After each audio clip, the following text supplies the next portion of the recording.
एक और खबर आपको बता दूं, पश्चिम बंगाल में वोटर्स को डराने और धमकाने का खेल किस कदर चल रहा है। नॉर्थ 24 परगना के विधाननगर से पुलिस ने टीएमसी के पूर्व पार्षद निर्मल दत्ता को गिरफ्तार किया। टीएमसी नेता पर बीजेपी कैंडिडेट शरदवत मुखर्जी ने वोटर्स को डराने और धमकाने का आरोप लगाया, जिसके बाद पुलिस ने चुनाव आयोग के कहने पर यह कार्रवाई की है। अब आप देखिए, कहीं पर बीजेपी कैंडिडेट, कहीं पर टीएमसी का पार्षद, कहीं पर गोली, कहीं पर ये इस वक्त ये तस्वीर तो पोलिंग होने से पहले है। सचिन जी, पोलिंग हो रही होगी या पोलिंग के बाद भी, ये पश्चिम बंगाल की सच्चाई है। अब इसे खत्म करने के लिए इतनी तो फोर्स आपने लगा दी है, उसके बावजूद ये शांत नहीं हो पा रहा है। नहीं, देखिए, ये इनके इलेक्शन जीतने के रणनीति का, वहां पे जो वायलेंस हो रहा है वो स्पॉन्टेनियस वायलेंस नहीं हो रहा है जैसा बहुत जगह होता है कि सपोर्टर्स के साथ होता है। ये मेथड है, ये करना ही है उनको, मेथोडिकल वायलेंस है ये ऐसा नहीं है कि किसी बात पे आप गुस्से में आ गए, जज्बात में आ गए, भावना में बह गए हो क्या। ये उन्हें करना है, क्योंकि ये उनके विनिंग स्ट्रेटजी का एक अहम हिस्सा है। वो इस बिल्डिंग का जैसे सेंट्रल पिलर होता है। बंगाल में सीपीएम के जमाने से, और उसमें तो थोड़ा फिर भी एक छुपा होता था, यहां टीएमसी में क्रूडली वायलेंस और फियर फैक्टर उनके मेथड का एक हिस्सा है। बिना इसके बहुत सारी, देखिए, हमने कहा 30% से ऊपर जो भी जहां भी मुस्लिम सीटें हैं उसको टीएमसी अपना सेफ जोन मानती है। कारण और ऐसी सीटें तकरीबन 34-35 हैं। हाँ, लेकिन जहां 30 से 20% है उसको जो वहां पे कहते हैं हाडाहाडी, मतलब 50-50, नेक टू नेक। इन सीटों पे वायलेंस क्या होता है कि आप काउंटर पोलराइजेशन जो बीजेपी चाह रही है, चाहे इकोनॉमिक रीजन से चाहे डेमोग्राफिक रीजन से, उसको रोकने के लिए वायलेंस उसका एक हिस्सा है।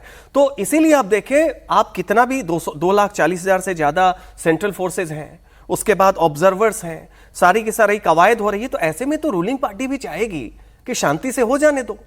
लेकिन जिस तरीके से टीएमसी के बड़े बड़े एमपी नेता उसको काउंटर कर रहे हैं, टारगेट कर रहे हैं ऑब्जर्वर्स को, ठीक है, और ग्राउंड पे जो बीजेपी वायलेंस वहां नहीं कर सकती है। एक आध जगह जो इंसिडेंट हुआ, पब्लिक आप भूल जाइए कि बीजेपी, अगर बीजेपी के पास वायलेंस की कैपेबिलिटी है तो मान के चलिए बीजेपी चुनाव जीत रही है।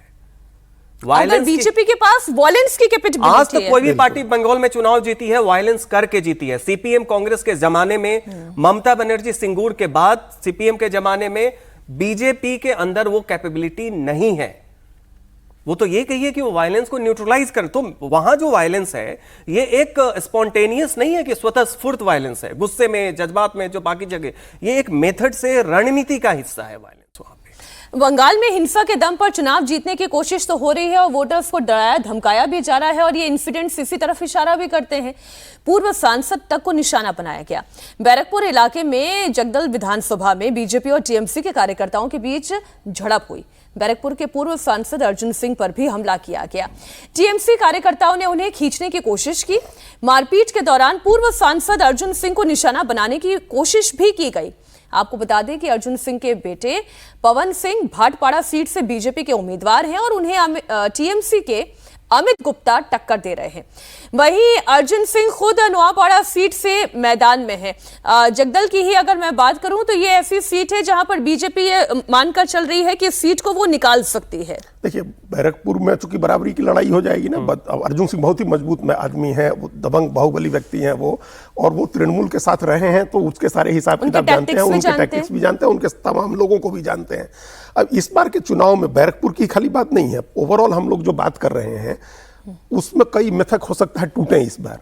देखिए, जो क्या होता था, डराने का एक फायदा क्या मिलता था तृणमूल कांग्रेस को या उसके पहले लेफ्ट को, कि आप डरा करके और अपने विरोधी वोट को नहीं निकलने देंगे और वो वोट अपना डलवा लेंगे जाकर के। आप वहां बूथ पर जो एक होता था, एक लीन टाइम होता था, जब दोपहर के समय में या किसी समय में अंदर बैठे हुए पोलिंग एजेंट को आपने डरा दिया, वोट गिरवा लिया, जो आपको पता है कि कहां से वोटर नहीं आने हैं। और या फिर ये जो हम लोग जिनको पहले राउंड में एसआईआर में निकाला गया, जो एब्सेंट वोटर हैं, डेड वोटर हैं, शिफ्टेड वोटर हैं, जो एएसडीडी जो जिनको कह रहे हैं, वो पता होता था सत्तारूढ़ पार्टी को कि कहां कितना है और वो वोट वो डलवा लेता था। इस बार वो वोट नहीं हो रहा है, जो सब आदमी कह रहे हैं कि छापा वोट नहीं हो रहा है, हम लोग देख भी रहे हैं कि नाम कट भी गए हैं, वो तो जेन्युइन वोट जा रहा है।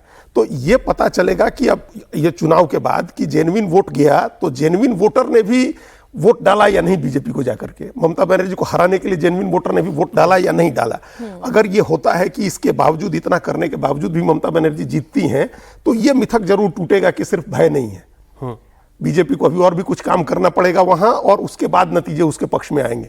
अगर ममता बनर्जी हार जाती हैं तो फिर ये एस्टैब्लिश होगा कि अब तक जो जीत रही थी वो कहीं ना कहीं, पहला चुनाव छोड़ दे 2011 का, तो कहीं ना कहीं ये फैक्टर था कि लोग डर के मारे नहीं निकलते थे और उनका वोट डलवा लिया जाता था, जिसको छापा वोट कहते थे, कि वो डलवा लिया जाता था और वो एक एडवांटेज हो जाता था तृणमूल कांग्रेस के फेवर में। तो ये अब ये मिथक चुनाव के बाद 4 मई को हम लोग को पता। सेकंड फेज के कुछ हिंदू बहुल सीटों की बात कर ले, नादिया जिले की सियासी लड़ाई की बात कर ले। नादिया जिले में विधानसभा की कुल 17 सीटें हैं।